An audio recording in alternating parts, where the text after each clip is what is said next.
Bismillahirrahmanirrahim. Assalamualaikum warahmatullahi wabarakatuh.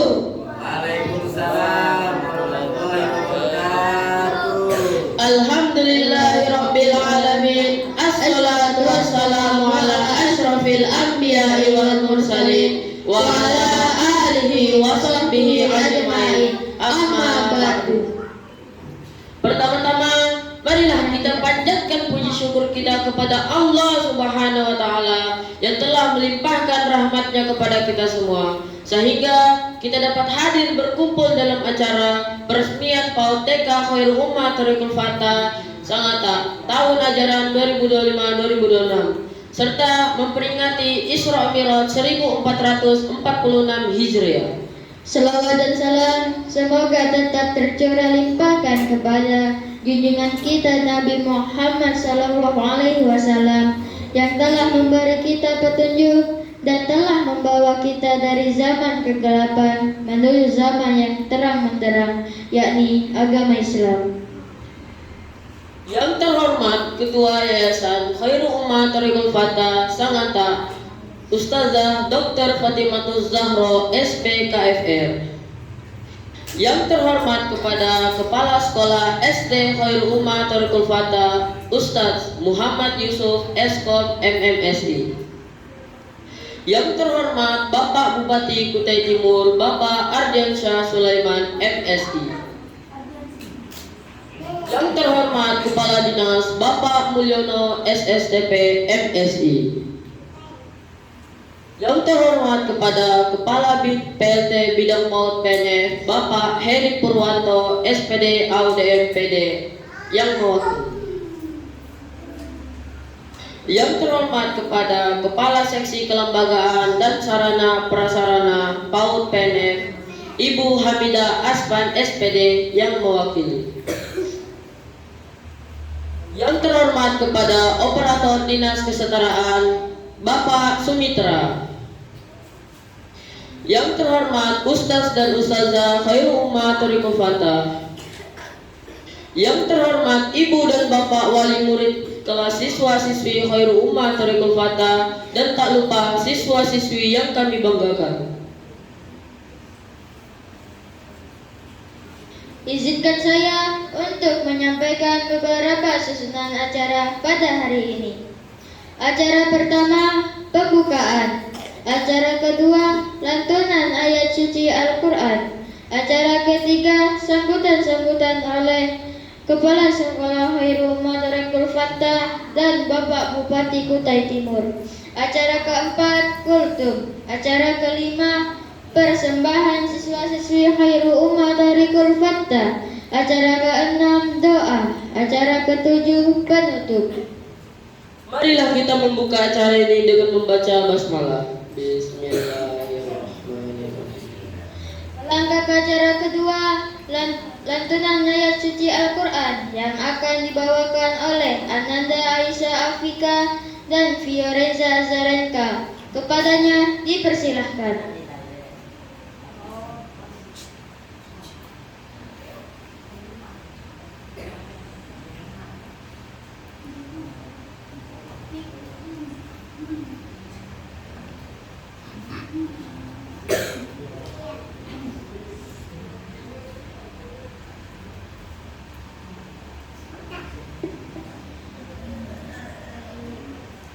Assalamualaikum warahmatullahi wabarakatuh.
yang terkutuk.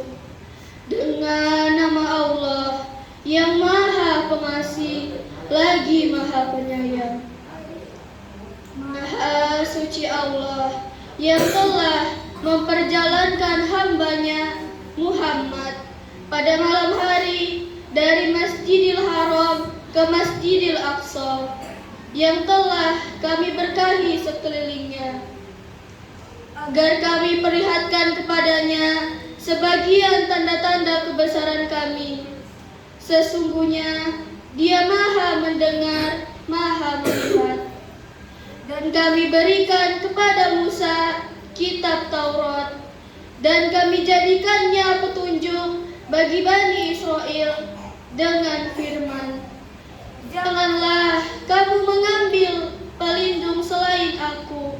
Maha benar Allah dengan segala firman-Nya. Assalamualaikum warahmatullahi wabarakatuh. Waalaikumsalam warahmatullahi wabarakatuh.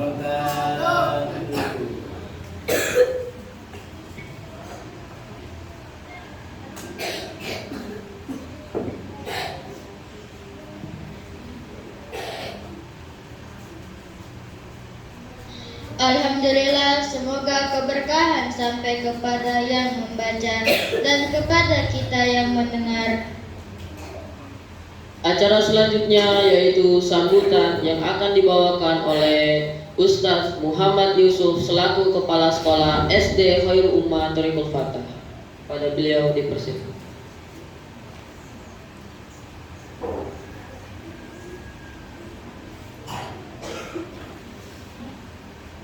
Bismillahirrahmanirrahim. Assalamualaikum warahmatullahi wabarakatuh. Waalaikumsalam warahmatullahi wabarakatuh. Alhamdulillahilladzi arsala rasulahu bil huda wa dinil haqq liyudhhirahu 'ala ad-dini kullihi walau karihal musyrikun. Asyhadu an la ilaha illallah wahdahu la syarika lah wa asyhadu anna Muhammadan 'abduhu wa rasuluhu la nabiyya ba'dahu. Allahumma sholli ala sayyidina Muhammad wa ala ali sayyidina Muhammad. Wa qala ta'ala fi kitabil karim wa huwa asdaqul qailin. A'udzu billahi minasyaitonir rajim. Subhanalladzi asra bi 'abdihi lailan minal masjidil haram ila al masjidil aqsa alladzi barakna hawlahu linurirahu min ayatina innallaha samiun basir. Amma ba'd. Alhamdulillah, yang kami hormati Bapak Bupati Kutai Timur, Bapak Dr. Andes Haji Ardiansyah, yang kami hormati Kepala Dinas Kesehatan, Kepala Dinas Pendidikan, yang mewakilinya, dan staf-staf yang dari Dinas Pendidikan yang menghadiri kegiatan ini. Terima kasih banyak para hadirin, para undangan yang telah menghadiri kegiatan peresmian pembukaan TK Khairul Ummah Thariqul Fatah, dan sekaligus kita mengadakan acara Isra Mi'raj untuk mengenang kembali betapa pentingnya peringatan Isra Mi'raj ini. Kenapa kita mengingat lagi dan banyak kaum muslimin mengadakan acara Isra Mi'raj? Karena tujuannya adalah agar kita mengingat betapa besarnya perjuangan Nabiullah Muhammad SAW dalam melakukan dakwah ini.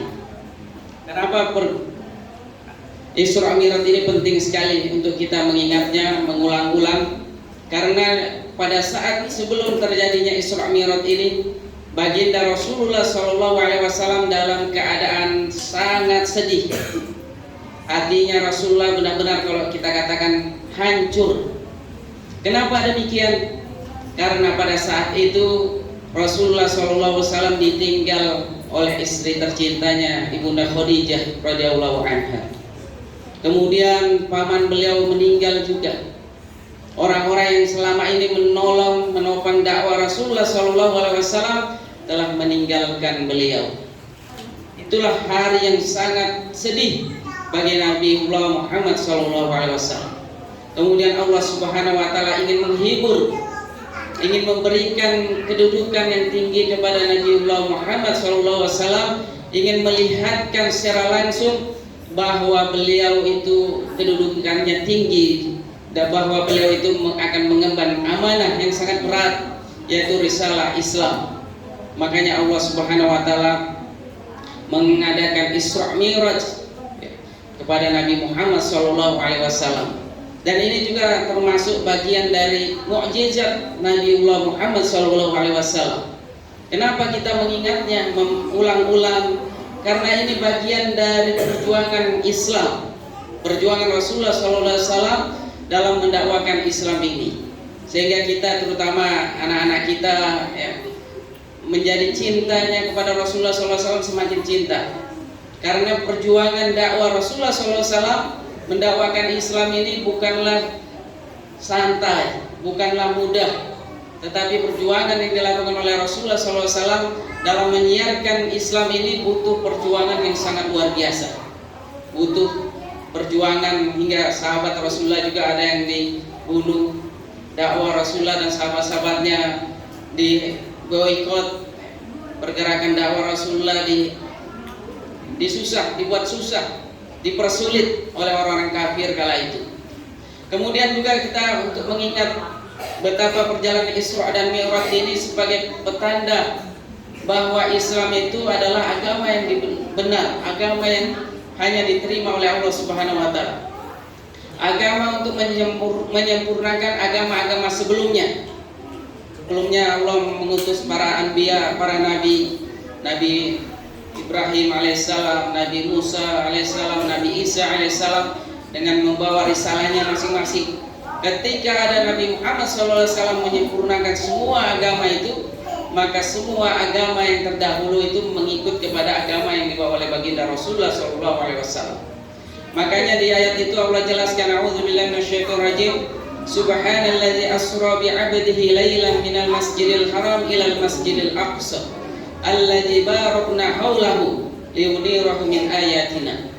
Maha suci Allah yang telah memberangkatkan hambanya pada malam hari dari Masjidil Haram ke Masjidil Aqsa yang di tempat yang dimuliakan di sekelilingnya.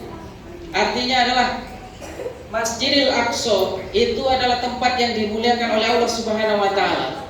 Di situ adalah negeri para anbiya, para rasul. Di situ dilahirkan Nabi Isa alaihissalam. Para anbiya banyak dilahirkan di situ. Makanya Allah mengatakan di tempat yang mulia. Makkah adalah tempat yang mulia, yang dimana Nabiullah Ibrahim alaihissalam membangun Ka'bah di situ. Kemudian di situ ada Nabi Ismail alaihissalam. Begitupun juga dengan Palestina yang saat ini. Itu adalah tempat yang mulia. Makanya saat ini umat Islam mestinya bersedih, mestinya juga mendukung perjuangan kaum muslimin yang ada di Palestina. Karena Palestina itu adalah bagian dari umat Islam. Palestina adalah bagian dari keimanan kita. Karena Palestina, Al-Quds itu sudah dimuliakan oleh Allah Subhanahu wa taala, tempat yang dimuliakan. Maka dari itu mestinya kita umat Islam menjaganya, melindunginya, merawatnya. Maka dari itu dengan adanya acara Isra Mi'raj ini, semoga anak-anak kita semua dan kita semua mengingat kembali bahwa kita diminta oleh Allah Subhanahu wa taala dan Rasulullah sallallahu alaihi wasallam untuk selalu menambah keimanan kita, keyakinan kita. Karena Isra dan Mi'raj itu masalah keimanan, masalah akidah. Bagaimana para sahabat kala itu, yang mana tidak ada namanya pesawat, tidak ada mobil, kendaraannya hanya unta. Dari perjalanan dari Mekah menuju Palestina itu membutuhkan waktu kurang lebih 41 hari. Bisa kita bayangkan, tiba-tiba Nabiullah Muhammad SAW mengatakan kepada sahabatnya, saya baru datang dari Palestina, Al-Quds, perjalanan tadi malam, baru pulang. Kira-kira Bapak Ibu semua percaya apa tidak? Ya. Tapi kala itu belum tentu. Karena ketika Abu Jahal dan kawan-kawan yang mendengar berita ini, mereka menyebarkan opini negatif ke sekitar Mekah. Dia mengatakan, wahai orang-orang yang telah terpengaruh oleh Muhammad, lihat orang yang kamu ikutin, yang kamu katakan nabi itu, dia sekarang membual, ya. Kata-kata bohong, kata-kata cacian, dusta itu disampaikan oleh Abu Jahal.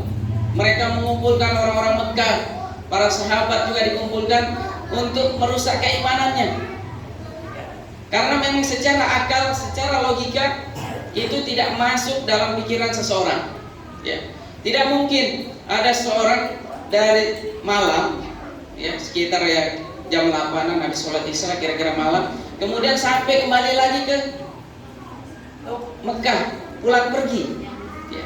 Ini tidak masuk akal. Makanya Abu Jahal mengatakan ketika Abu Bakar dipanggil, wahai Abu Bakar, bagaimana pendapatmu tentang sahabatmu Muhammad yang baru datang dari Al-Quds?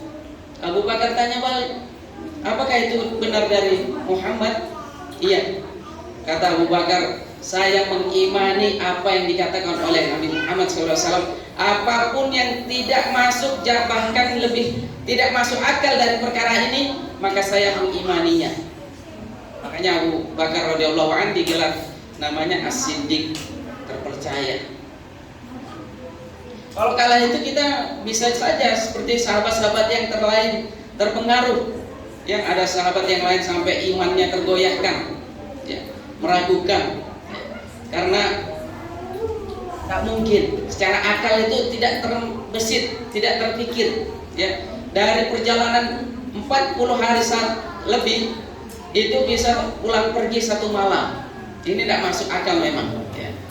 Makanya kemudian ketika Rasulullah SAW jelaskan lagi bahwa kelak nanti pagi hari itu akan ada beberapa kabilah dari Mesir, ya. Kabilah itu ada beberapa unta, beberapa orang. Dia mengatakan ini, disampaikan, dijelaskan, dan ternyata benar. Pagi itu ada kabilah datang dari luar Mekah dengan apa yang disebutkan oleh Rasulullah SAW tadi. Maka semakin mengimanlah para sahabat radhiyallahu anhu. Jadi peristiwa Isra Mi'raj ini mengingatkan kepada kita tentang keimanan, keyakinan kita akan kebenaran risalah yang dibawa oleh baginda Muhammad SAW. Kemudian juga Rasulullah SAW dimi'rajkan sampai ke Sidratul Muntaha. Rasulullah SAW ketika itu melihat berbagai macam peristiwa. Ada peristiwa yang membuat hati Rasulullah SAW sedih. Ketika itu melihat bagaimana umatnya banyak yang dimasukkan neraka, sedih Rasulullah SAW. Dan di suatu ketika juga Rasulullah tersenyum sampai malaikat menanyakan, kenapa kamu tersenyum? Kenapa tidak sedih? Ya, bagaimana tidak sedih? Bagaimana tidak senyum? Di sisi lain umat saya masuk dalam neraka, saya sangat sedih. Ya, kemudian saya senyum karena saya melihat umat saya banyak masuk surga. Dan semoga kita semua di sini, ya, saudara-saudara semua, keluarga besar Khairul Ummah, anak-anakku semua masuk dalam surganya Allah Subhanahu wa taala. Amin. Dan juga pesan dari peristiwa besar Isra Mi'raj ini yang harus selalu kita ingat, bahwa kita diperintahkan untuk selalu menambah keilmuan kita, ya. Karena faktanya demikian sekarang. Kala itu tidak ada yang bisa melihat secara akal bagaimana mungkin peristiwa yang sangat luar biasa itu, perjalanan yang membutuhkan berhari-hari, bisa dilakukan dalam satu malam pulang pergi. Ternyata teknologi sekarang bisa menjawabnya, ya. Dengan kecanggihan teknologi sekarang, dan bahkan ada pesawat tempur, pesawat tercanggih saat ini bisa, ya, dalam satu malam pulang pergi dari Makkah Al-Mukarramah menuju Al-Quds, ya, Baitul Maqdis, itu bisa pulang pergi, ya. Dan bahkan tidak sampai satu malam, ya. Kalau dari Makkah ke Mesir itu 2 jam, itu pesawat lambat. Tapi kalau dengan pesawat jet bisa sampai tidak sampai 1 jam aja sudah sampai pulang pergi. Karena kondisi teknologi sekarang menunjukkan kebenaran risalah Islam, ya, bahwa Islam itu memberikan penjelasan yang secara akurat dan pasti terbukti secara kebenarannya. Secara sains, secara teknologi saat ini, apa-apa yang ada di dalam Al-Quran itu terbukti. bagaimana ketika itu di dalam surah Ar-Rahman disebutkan bahwa di antara laut dan sungai itu ada dua hal yang terpisah, ya. Di muara itu disebutkan di suatu tempat, ya, ada sungai dan laut itu tidak bergabung. Itu ada di dalam surah Ar-Rahman. Dan kemudian ayat itu dulu faktanya belum ada yang melihat secara langsung. Tetapi sekarang sudah terbukti. Kalau Bapak Ibu semua misalnya ada sempat ke muara atau misalnya cari di video di YouTube bagaimana di muara pertemuan antara sungai dengan laut, itu tidak gabung dia, tidak bersatu, terpisah, ya. Tidak tergabung, terpisah dia. Warnanya jelas, air laut dan air sungai. Nah, ini dijelaskan di dalam Al-Quran, di dalam surah Ar-Rahman. Dan faktanya saat ini terbukti, dan masih banyak lagi, ya, peristiwa-peristiwa ayat-ayat di dalam Al-Quran yang dijelaskan kesesuaian tentang Al-Quran dengan kehidupan kita saat ini. Bagaimana di dalam dunia kedokteran, sains, terbukti bagaimana di Al-Quran disebutkan di dalamnya, diantaranya pertemuan antara sperma dan ovum, kemudian menjadi daging dan janin, dan akhirnya menjadilah kita semua. Itu dijelaskan. Dan inilah yang menjadikan juga salah seorang misionaris terkenal, ya, di Amerika kala itu, ya. Ketika dia memang selama hidupnya dia benci sekali dengan Islam, ya. Kemudian perjalanan hidupnya dia diminta untuk meneliti Al-Quran. Yang dahsyatnya memang Maha Suci Allah Subhanahu wa Ta'ala, ketika dia meneliti Al-Quran, dia bertemu dengan ayat tadi tentang penciptaan manusia. Sebelumnya informasi yang dia dapat bahwa Al-Quran itu isinya adalah dusta, kebencian, ya, permusuhan.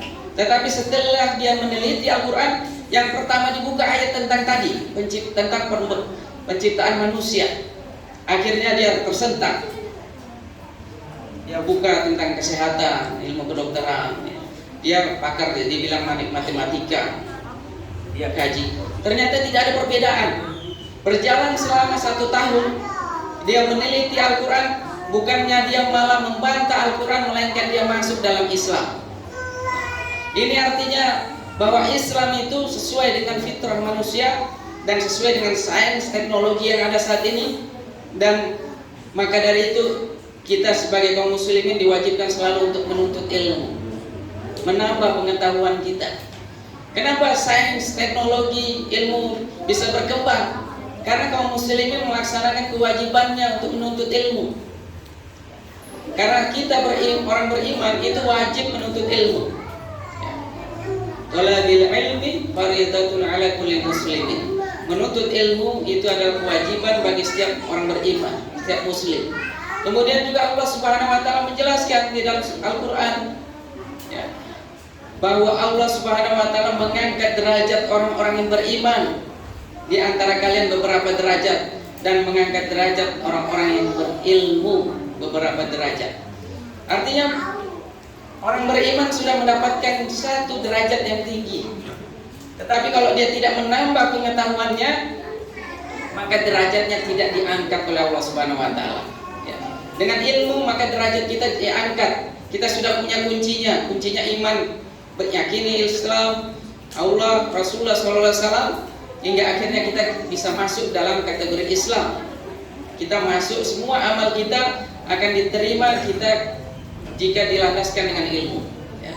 Makanya ada kaidahnya mengatakan sebelum beramal itu harus dilandasi dengan ilmu. Jadi kita tidak bisa melakukan sesuatu, terlebih lagi amal ibadah, tanpa dilandasi ilmu, ya. Makanya orang yang ahli ibadah dengan ahli ilmu itu kategorinya berbeda, ya. Rasulullah SAW sendiri menjelaskan bahwa sesungguhnya sholatnya ahli ibadah dengan sholatnya ahli ilmu itu derajatnya sangat berbeda sekali, ya. Maka dari itu sambil menunggu mungkin masih perjalanan, ya, Bapak Bupati yang memang sudah siap menghadiri acara kita pada pagi hari ini, kita berterima kasih ya kepada Pak Bupati dan staf-stafnya yang akan menuju sini. Ya, saya akan menambahkan lagi sedikit ya. Betapa Isra Mi'raj ini sangat penting sekali bagi kita orang beriman. Kadang ada yang mengatakan, kenapa kita memperingati Isra Mi'raj padahal tidak ada dalilnya di dalam Al-Quran dan As-Sunnah? Bukankah ini sesuatu yang baru? Tidak demikian ya. Bahkan ulama Ahlus Sunnah wal Jamaah menjadikan peringatan Isra Mi'raj ini bagian suatu kebaikan ya.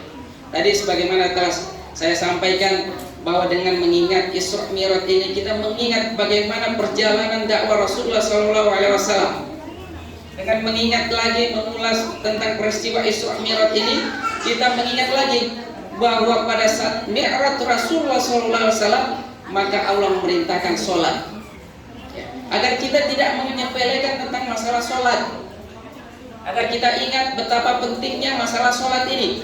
Sampai Rasulullah SAW ingin mendapatkan perintah sholat itu dimi'rajkan dulu, diangkat, dipertemukan, sampai Rasulullah SAW naik ke Sidratul Muntaha ya, bertemu dengan Allah Subhanahu wa Ta'ala. Ulama semua, jumhur ulama mengatakan bahwa Rasulullah SAW bertemu dengan dengan Allah Subhanahu wa Ta'ala secara langsung ya. Ini jumhur ulama. Kalau sudah berbicara tentang jumhur ulama, berarti itu mayoritas ulama sepakat bahwa Rasulullah SAW bertemu langsung dengan Allah Subhanahu wa Ta'ala, langsung mendapatkan perintah sholat. Nah, jadi dengan mengingat kembali peristiwa ini, agar kita menambah pengetahuan kita tentang sholat, memperbaiki kualitas sholat kita, mengingat lagi, membaca lagi tentang fikih-fikih sholat. Karena masalah sholat ini bukan sesuatu yang sepele ya. Kemudian setelah Rasulullah SAW mendapat perintah sholat, awalnya itu bukan 5 waktu ya. Awalnya banyak, sehingga ketemu dengan Nabi Musa alaihissalam, ya Muhammad, berapa rakaat yang diperintahkan? Wah, banyak kan. Ini ceritanya Zainul MZ. Wah, jangan begitu, kami saja yang kuat-kuat gini tidak mampu. Sana kembali, minta kepada Allah keringanan. Nah, akhirnya singkat kata, Nabiullah Muhammad SAW minta keringanan. Dia kembali kepada Allah, meminta keringanan agar perintah sholat ini, pelaksanaan sholat diringankan, dikurangi, hingga akhirnya kita dalam sehari melaksanakan sholat 5 waktu. Ini harus diingat. Dan orang yang beriman dengan tidak beriman itu pemisahnya adalah sholat. Selagi kita beriman melaksanakan sholat, dosa-dosa kita besar, sebanyak apapun juga kita memohon ampun pada Allah Subhanahu wa Ta'ala, maka Allah akan mengampuni dosa-dosa kita. Ya, itulah dahsyatnya kita, luar biasa umat Islam. Karena ketika misalnya bapak-bapak semua pergi ke masjid dari rumah, ambil wudhu, kemudian mendatangi kumandang azan, melaksanakan sholat berjamaah di masjid, langkah pertamanya, langkah kanannya Allah ampuni dosanya. Dosa-dosa yang pernah dia lakukan selama ini, Allah ampuni dosanya. Kemudian langkah kirinya, Allah naikkan derajatnya, sehingga ketika kita melaksanakan sholat berjamaah, maka kita diangkat derajat kita dan dosa-dosa kita diampuni Allah Subhanahu wa Ta'ala. Ini adalah suatu kenikmatan yang harus kita ingat, bahwa khususnya para bapak-bapak semua di sini, jangan melupakan sholat berjamaah di masjid. Kecuali ada uzur ya, ada perjalanan, sakit. Karena melaksanakan sholat di masjid itu derajatnya diangkat oleh Allah Subhanahu wa Ta'ala. Kemudian dosa-dosa kita diampuni. Ya, ini luar biasanya. Mungkin itu saja yang bisa saya sampaikan. Ya, semoga kita semua, ayah bunda sini dan anak-anakku semua yang kusayangi, yang kucintai, kita semua dimasukkan dalam surga Firdaus. Amin. Adallahu wa iyyakum ajmain wa lafu minkum. Subhanakallah wa bihamdik, subhanakallah wa bihamdika, asyhadu an la ilaha illa anta, astaghfiruka wa atubu ilaik. Assalamualaikum warahmatullahi wabarakatuh. Waalaikumsalam.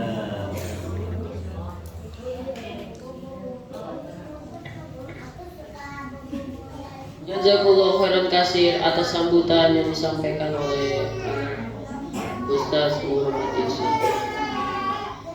Acara selanjutnya yaitu sambutan yang akan disampaikan oleh Bapak Ardiansyah Sulaiman MSI sekaligus Bupati Kutai Timur sekaligus meresmikan PAUD TK Khairul Ummah Darul Fattah. Kepada beliau dipersilakan.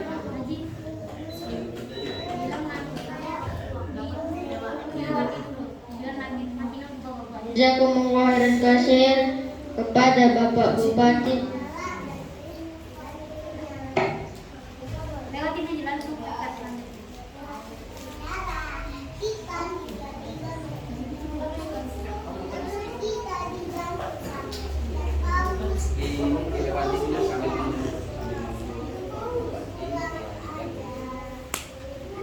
Sambil menunggu Bapak Bupati disambut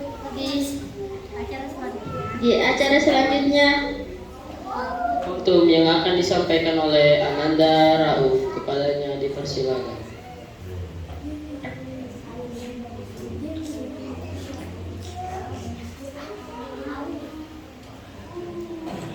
Assalamualaikum warahmatullahi wabarakatuh. Waalaikumsalam warahmatullahi wabarakatuh. Alhamdulillahirabbil alamin. Assalatu wassalamu ala asrafil anbiya'i wal mursalin wa ala alihi wa sahbihi ajmain. Amma ba'du. Pada kesempatan yang mulia ini, marilah kita bersama-sama meningkatkan takwa kita kepada Allah Subhanahu wa taala. Sebagaimana firman-Nya dalam surah Al-Baqarah ayat 103.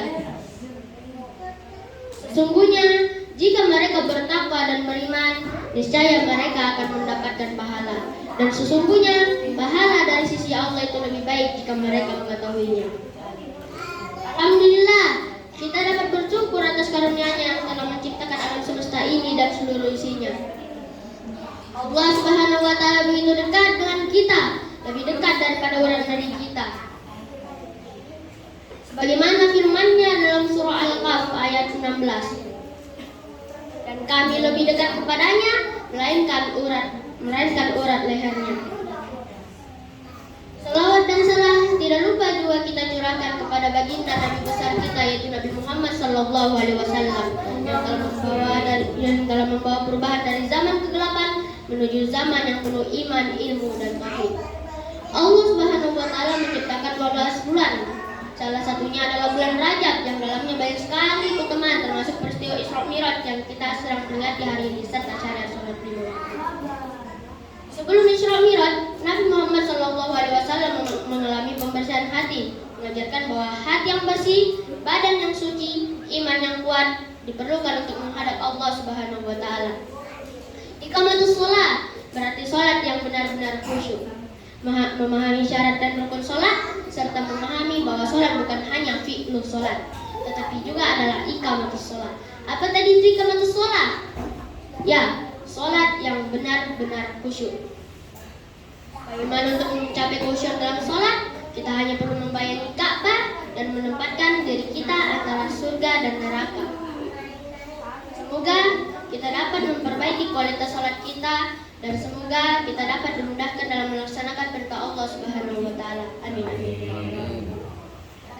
Sekian dari ana, wabillahi taufiq wal hidayah. Assalamualaikum warahmatullahi wabarakatuh. Waalaikumsalam warahmatullahi wabarakatuh. Jazakumullah khairan katsir atas kultum yang disampaikan oleh Ananda Rauf. Acara selanjutnya persembahan dibawakan oleh perwakilan siswa-siswi SD Khairul Ummah Darul Fattah. Kepadanya dipersilahkan.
pada setiap lapisan langit, nabiku diberi salam penuh sayang.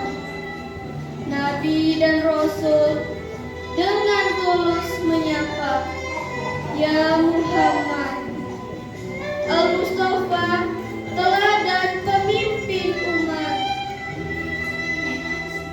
Peristiwa yang sungguh penuh hikmah. Allah menjadikan Yusuf sebagai tasbih. Allah tunjukkan kuasa-Nya yang tak berjumlah, agar hanya kepadanya sajalah hamba. Isra Mi'raj begitu penuh dengan hikmah. Allah buktikan bahwa telaga Al-Kautsar benar adanya.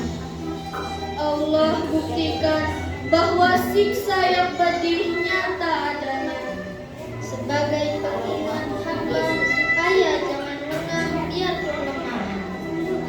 Isra Mi'raj adalah kisah penuh ketakjuban bahwa Allah adalah sesuai dengan prasangka hamba-Nya. Tidak ada hamba menderita begitu susah dan payahnya, karena selalu ada kabar gembira untuk orang-orang sabar. Isra Mi'raj adalah kisah penuh hikmah, menegas bahwa manusia begitu lemah. Maka perbaikilah dan tingkatkan ibadah dengan setulus relanya hikmah. Assalamualaikum warahmatullahi wabarakatuh. Waalaikumsalam warahmatullahi wabarakatuh.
Waalaikumsalam warahmatullahi wabarakatuh.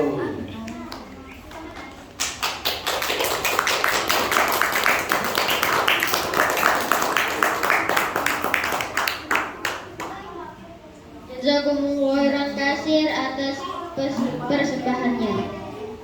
Acara selanjutnya yaitu doa yang akan dipimpin oleh Ananda Hafiz Al-Fatih. Kepadanya dipersilakan.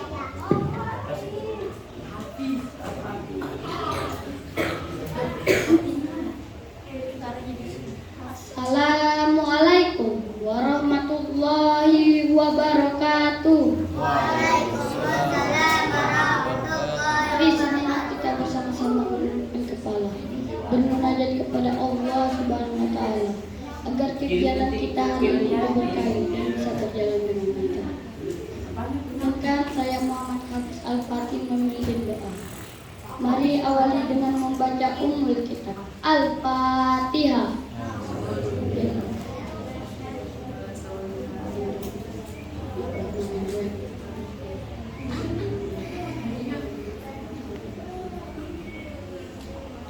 Bismillahirrahmanirrahim.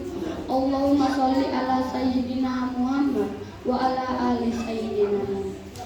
Ya Allah, ya Rahman, ya Rahim. Ya Allah yang Maha Kuasa lagi Maha Penyayang. Pada hari ini tepatnya tanggal 30 Januari 2025, yakni bertepatan pada 30 Rajab 1446 Hijriah. Kita semua berkumpul di sini. Kami memohon ridho dan izin-Mu. Berkahilah semua yang kabur dan perbuatan kami, dan jadikanlah acara ini menjadi nilai ibadah dan nilai ilmu yang bermanfaat kepada kami dan bagi kami. Ya Allah, ya Wahhab, Rabbil Izzati wa yassirli amri wahlul 'uqdatam min lisani yafqahu qawli. Ya Allah, ya Tuhan kami, lapangkanlah dada kami dan lancarkanlah lidah kami, serta mudahkanlah urusan kami. Allahumma arifnal haqqa haqqa wa arifna tinaka wa arina batila batil wa arifna. Rabbana atina fid dunya hasanah wa fil akhirati hasanah wa qina adzabannar. Subhanaka wa rabbil izzati amma yasifun. Wassalamun alal mursalin walhamdulillah. Assalamualaikum warahmatullahi wabarakatuh. Waalaikumsalam warahmatullahi wabarakatuh. Jazakumullahu khairan katsir atas pimpinan doa dari Hafiz Al-Fatih. Acara terakhir penutup. Kami sebagai MC mewakili teman-teman mengucapkan mohon maaf apabila ada kehilafan dalam rangkaian acara pada hari ini. Lebih dan kurang mohon maaf lahir batin. Mari kita bersama-sama menutup acara ini dengan mengharap ridha Allah Subhanahu wa Ta'ala dan mengucapkan astagfirullahaladzim, astagfirullahaladzim. Subhanakallahumma wa bihamdika asyhadu an la ilaha illa anta astaghfiruka wa atubu ilaik.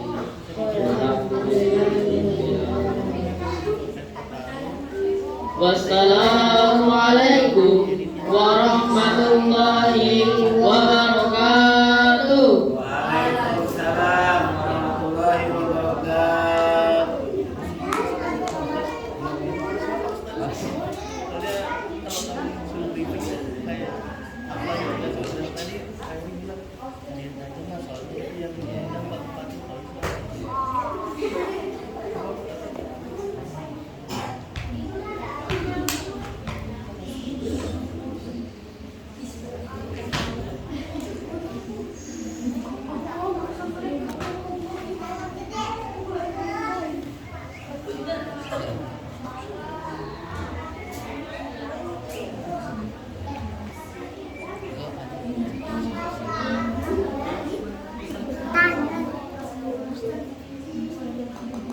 Mohon izin Bapak Ibu sekalian, karena hari ini sekaligus dengan peresmian PAUD dan TK Khairul Ummah bersamaan juga dengan Isra Mi'raj, maka hari ini kita pembukaan untuk PAUD Khairul Ummah yang akan dibuka oleh Ustazah Fatimah.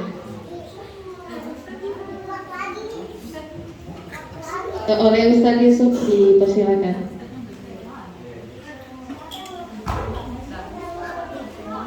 Bismillahirrahmanirrahim. Assalamualaikum warahmatullahi wabarakatuh.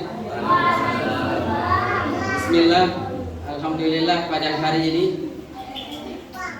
Khairul Ummah Thariqul Fatah insyaallah akan membuka PAUD ya, pada tahun ajaran ini. Jadi di dalamnya PAUD itu sudah termasuk TK. Jadi kami harapkan ayah bunda semua yang memiliki anak-anak bisa dimasukkan di Khairul Ummah Thariqul Fatah. Kita akan berusaha untuk mendidik anak-anak kita yang memiliki karakter, yang mampu bisa menjadi pendengar.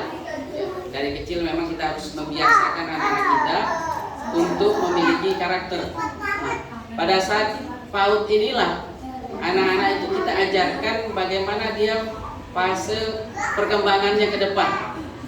Karena ketika fase PAUD ini tidak dididik dengan benar, maka fase anak kita nanti ke depannya akan berpengaruh. Ya. Makanya insya Allah kalau di PAUD Khairul Ummah nanti, dan memang saya kuliahnya juga jurusan PAUD ini. Saya kuliah lagi sarjana PAUD dan di sarjana pendidikan PAUD. Ya. Jadi diantaranya yang memang kita pelajari itu bagaimana kita mendidik anak-anak kita memiliki karakter, perilaku, ya, mampu empati sesama temannya. Ini diantaranya kita bangunkan. Ya. Jadi kemudian anak-anak kita latih juga untuk bisa menjadi pendengar. Ya. Kalau dari kecil anak kita tidak kita biasakan untuk empati sesama temannya, kemudian mendengarkan, menjadi pendengar yang baik, fokusnya, maka perkembangannya itu agak susah nanti ketika ke depannya. Makanya sekarang itu PAUD itu bukan hanya sekedar main nyanyi saja, tidak. Yang namanya PAUD itu masuk di dalam kategori bagaimana membangun emosional anak. Ya. Jadi ketika anak-anak kita masuk di PAUD, itu emosionalnya sudah kita latih memang. Ya. Kita latih bagaimana dengan permainan, dengan pola didik. Ya. Makanya pada saat PAUD itu memang bermain, anak-anak itu bermain, tapi bermain yang ada edukasinya, ya. Dan edukasinya ada latihan-latihan yang membangun cara berpikirnya, membangun kepekaannya. Ya. Jadi pola pikir anak itu memang sudah dibangun sejak PAUD. Makanya sekarang pemerintah kita mewajibkan PAUD itu, terutama guru-guru PAUD khususnya itu diusahakan sarjana PAUD, sarjana pendidikan PAUD. Ya. Jadi nggak kayak zaman dulu. Kalau zaman dulu ya namanya PAUD ya yang penting anak-anak masuk main tanpa ada makna dari permainan yang didapati. Ya. Mestinya anak-anak itu ketika masuk ke PAUD, permainan yang disampaikan itu permainan-permainan yang mampu membangun cara berpikir anak-anak. Ya. Terutama tadi saya ingatkan tentang masalah emosional. Ya, masalah anak-anak ini emosionalnya penting sekali dibina sejak dini. Karena kalau dari kecil emosionalnya tidak dibina, diarahkan, maka emosional anak-anak kita susah terkendali. Makanya ketika dia besar kadang temperamen, ya, mudah marah, sedikit emosi dengan temannya, dikit-dikit pukul, emosi. Pada saat SD kan kayak gitu kebanyakan. Karena dari PAUD itu harusnya memang sejak PAUD dibina, diarahkan. Jadi bagaimana anak-anak itu komunikasi sama temannya, mana yang baik, mana yang benar, itu diajarkan memang pada saat di PAUD. Ya, kemudian juga anak-anak itu di PAUD sudah memang diajarkan pola makan yang sehat. Ya. Jadi di PAUD itu sudah kita ajarkan tentang bagaimana pola makan yang sehat, makanan yang baik seperti apa, makanan yang mampu membantu perkembangan otak itu seperti apa, itu sudah diajarkan di PAUD. Kemudian juga anak-anak juga diajarkan bagaimana tentang kesehatan. Jadi pada saat PAUD itu sudah diajari tentang kesehatan, ya. Sampai dia perguruan tinggi dia akan mudah mendapati, ya. Makanya dari makanan tadi masuk tentang masalah kesehatan, apa saja yang mampu, yang harus dijaga bagi anak-anak agar perkembangannya, pertumbuhannya sehat, normal, tidak stunting, ya. Yang saat ini kan program pemerintah itu membasmi atau menghilangkan tingkat stunting. Nah sebenarnya itu pada saat TK atau PAUD itu sudah diarahkan, diwajibkan. Jadi anak-anak sudah dididik dengan pola makan yang sehat, pola makan yang benar-benar membantu proses pertumbuhannya. Nah itu diantaranya program PAUD. Kemudian juga dilatih juga tentang cara berpikir tadi, emosionalnya. Dia sudah bisa menilai, bisa melakukan yang mana baik, yang mana yang buruk, diarahkan dengan berbagai macam cara kita lakukan, dengan cara-cara pendidikan, dengan kemudian kita juga akan mengadakan outing class, lebih banyak outing class. Outing class yang kita lakukan juga outing class yang bersifat mendidik. Jadi anak-anak itu akan kita ajak juga satu waktu untuk keluar dari kelas, ya, agar mereka mengetahui, mengenal tentang dunia pekerjaan. Dari saat kecil itu sudah mulai ditanamkan di PAUD, ya. Jadi anak-anak sudah kenal, oh ini damkar, misalnya untuk pemadam kebakaran, kerjanya apa saja sih? Anak-anak sudah dirasakan untuk berinteraksi tentang masalah pekerjaan di damkar, ya. Kemudian kalau ada waktu juga kita akan datangin anak-anak, mengajak ke rumah sakit pengenalan, ya. Kalau sesuai dengan kebutuhannya di daerah-daerah misalnya puskesmas, untuk mengetahui oh ini kalau jadi profesi dokter, perawat seperti ini. Nah kemudian kalau jadi kerja di kantoran, anak-anak juga harus ditanamkan, dimengerti.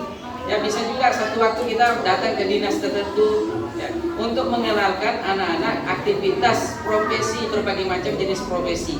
Sehingga apa? Sejak PAUD anak-anak itu sudah tergambar, sudah mulai tertanam keinginan dia ke depan apa yang membuat dia senang. Nah itu kita arahkan, ya. Di PAUD itu juga kita memacu motivasi anak agar anak itu punya keinginan cita-cita apa. Nah, ada yang mau jadi dokter, nanti kita undang dokter untuk memberikan penjelasan, pengarahan tentang kesehatan. Kita akan datangi juga anak-anak ke tempat-tempat yang membantu pola pikir dia, ya. Mungkin itu saja yang bisa saya sampaikan pengenalan tentang PAUD Khairul Ummah Tarikul Fatah.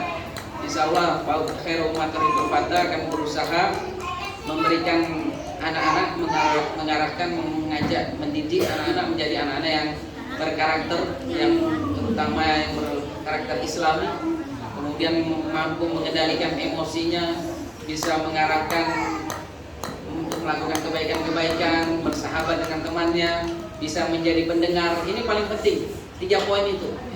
Kalau anak-anak itu sudah tertanam 3 hal itu, maka fase perkembangan dia, pertumbuhan dia akan stabil, mudah, ya. Kalau emosinya terkendali, tidak murah marah, diingatkan sesama temannya harus berbaik, ya. Tidak boleh saling marah, emosionalnya dijaga. Kemudian juga mampu menjadi pendengar, itu penting sekali. Karena zaman sekarang, zaman orang tidak mau menjadi pendengar, ya. Semua mau menjadi pembicara, ya. Makanya sekarang itu yang marah apa? TikToker, YouTuber, ya, Facebooker. Ini semua mereka kan menjadi pembicara semua, berlomba-lomba. Hampir jarang untuk menjadi pendengar. Makanya baru-baru viral ini, ya, ini sangat disayangkan sekali. Ada seorang petugas, ya, petugas